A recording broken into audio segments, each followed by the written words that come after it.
Salut à toutes et à toutes, chers frères, chères sœurs, chers amis. Ici votre frère Ahmad pour une nouvelle vidéo. Assalamu alaikum wa rahmatullah. Que la paix de Dieu soit sur vous, où que vous soyez, à travers le monde.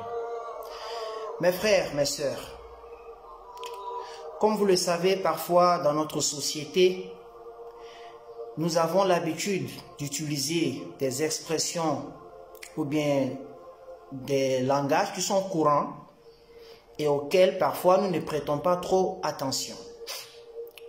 Parce que ce n'est pas des mauvaises paroles quand on y voit de près. Par exemple, parmi ces expressions-là, il y a sans doute celles que vous connaissez, où on dit seul Dieu va nous juger, seul Dieu peut nous juger. Quand on analyse cette parole, c'est une vérité absolue, parce que qui d'autre va nous juger à part Dieu? Même Allah nous dit dans le Coran, Summa inna alayna hisabahum. Le jugement des êtres humains m'incombe à moi, Dieu. C'est à moi de vous juger. Donc quand on y voit de près cette parole, il n'y a aucun problème. Mais quand on analyse parfois dans quel contexte cette phrase est utilisée, on comprend que si on n'alerte pas, si on ne met pas les musulmans en garde, ils auront de très sérieux problèmes aux yeux d'Allah. Le prophète Muhammad sallallahu alayhi wa sallam nous dit qu'il y a des paroles que vous prononcez et que, comme on appelle, c'est des paroles chez vous, c'est des paroles banales, sans aucune importance. Mais cette parole peut être la cause de la chute d'un être humain dans un puits de l'enfer dans lequel il fera 70 longues années avant de toucher le fond. Ça veut dire que pour une parole banale prononcée comme ça, dans l'indifférence totale, Dieu va punir l'auteur de cette parole-là en le jetant dans un puits où il fera 70 longues années de chute avant de toucher le fond. Mes frères, mes sœurs, et Allah lui-même nous dit dans le Coran, il dit à des paroles que nous disons, sans aucune connaissance. Il dit, vous dites des paroles de votre bouche, des paroles dont vous ignorez complètement, comment on appelle, sans aucune connaissance. Et il rajoute quoi? Il dit, il dit, vous prenez cela à la légère, tellement que c'est une parole banale auquel vous n'y voyez aucun inconvénient. Vous répétez cela chaque jour, c'est des paroles banales pour vous. Il dit, alors qu'aux yeux d'Allah, c'est une abomination, c'est une parole qu'il ne faut pas prononcer. Donc on peut dire des choses sans forcément savoir ce que ça renferme, ce que ça cache.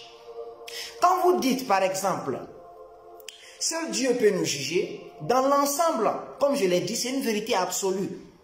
Mais l'être humain, toujours, il est jugé à travers ses intentions. Innamal a'malu binniyat. Le prophète sallallahu alayhi wa sallam dit, tout ce que vous faites, vous devrez le faire avec votre intention. C'est l'intention que Dieu regarde. Ça veut dire que même si quelqu'un se lève là, il prend son argent, il donne aux pauvres et qu'il fait en sorte que tout le monde le voit, si son intention c'est de pousser les gens à l'imiter, à prendre son exemple et à faire comme lui, il n'a pas de péché. Les gens diront, regardez-le, il se fait voir, il se montre devant tout le monde, alors que son intention c'est de pousser les gens à faire comme lui. Donc vous voyez que il n'a pas une mauvaise intention, mais l'acte, quand tu prends l'acte comme ça terre à terre, tu vas le juger, tu vas le condamner. Alors que non, bien vrai qu'il a agi publiquement. C'est pour ça qu'Allah lui dit dans le Coran, vous pouvez donner votre argent en cachette et aussi publiquement. Cela démontre qu'on peut faire des choses publiquement sans que ça ne soit avec une mauvaise intention. Tout comme on peut se cacher aussi mais avoir une mauvaise intention. Donc tout dépend de l'intention. Lorsque vous formulez cette phrase en disant seul Dieu peut nous juger, et que dans votre intention c'est vraiment le cas, il n'y a aucun problème. Mais là où le bas blesse, c'est que la plupart des gens qui emploient cette phrase-là, ils emploient cela dans un esprit de « laisse-moi faire ce que j'ai envie de faire, t'occupe pas de ma vie ». Je fais ce que j'ai envie de faire, seul Dieu va nous juger. On est entré, comme on appelle, dans un cercle où quand tu vois le mal, tu ne peux plus interdire à quelqu'un de faire le mal. Tu ne peux plus ordonner à quelqu'un de faire le bien. Quand tu dis à quelqu'un, mais arrête ça mon frère, ce que tu fais n'est pas bien. Mon frère, seul Dieu va me juger, laisse-moi tranquille. Vous passez votre temps à juger les gens. Voilà comment les gens te répondent. Et quand c'est comme ça, c'est mal. Parce que nous sommes la meilleure des communautés. D'après ce qu'Allah nous dit dans le Coran. Nous sommes la meilleure des communautés. Pourquoi? Est-ce que c'est parce que nous sommes les plus beaux? C'est parce que nous sommes les plus intelligents? Parce que nous sommes les plus riches? Non. La seule chose qui fait que nous sommes la meilleure des communautés, c'est parce que nous interdisons le mal et nous ordonnons le bien. Nous disons aux gens, fais ceci, fais ceci. Non, ne fais pas ceci, ne fais pas cela. Nous ordonnons le bien et nous interdisons le mal. C'est ce qui a fait qu'Allah dit que nous sommes la meilleure des communautés.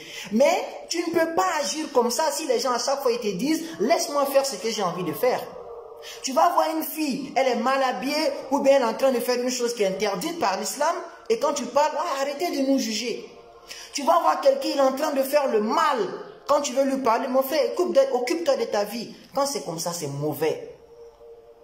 Quand c'est comme ça, dans ce contexte-là, c'est mauvais. La formule « Only God can judge me », ce n'est pas une parole que le musulman doit dire pour s'autoriser le laisser aller.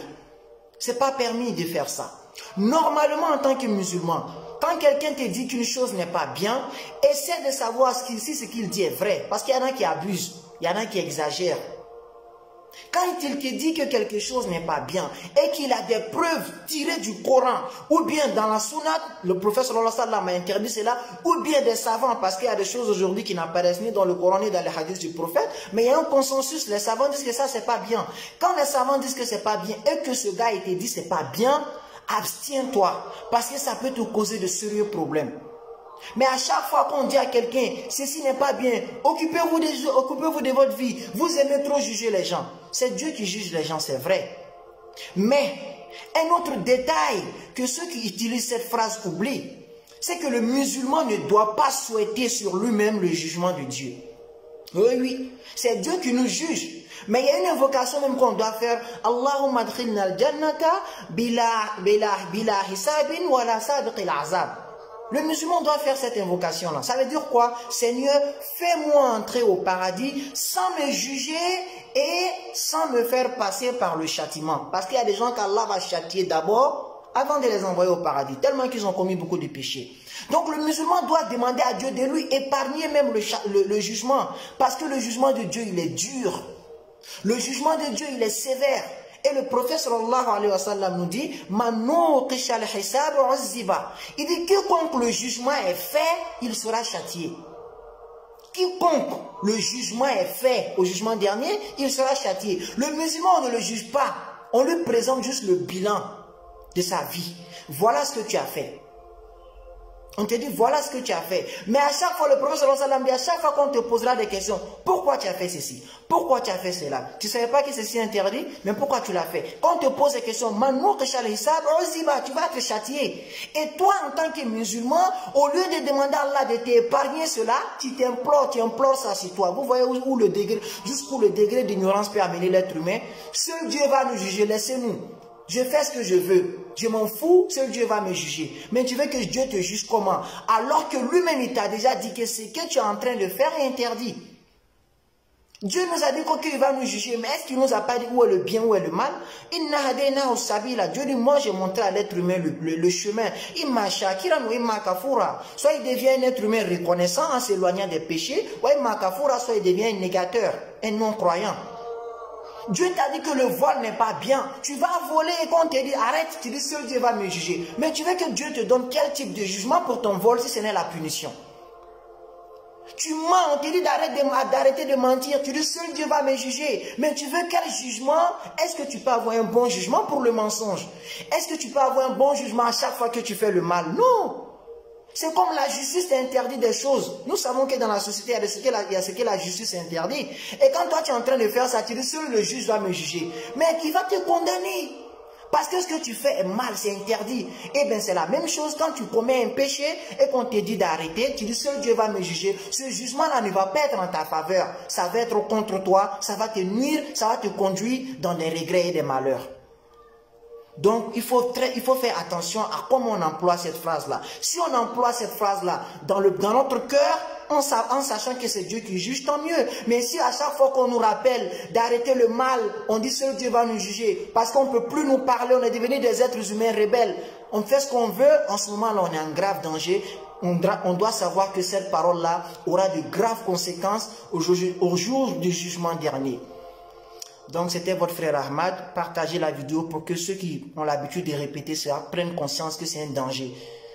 Et on se retrouve dans d'autres vidéos. Assalamu alaikum wa rahmatullahi wa barakatuh.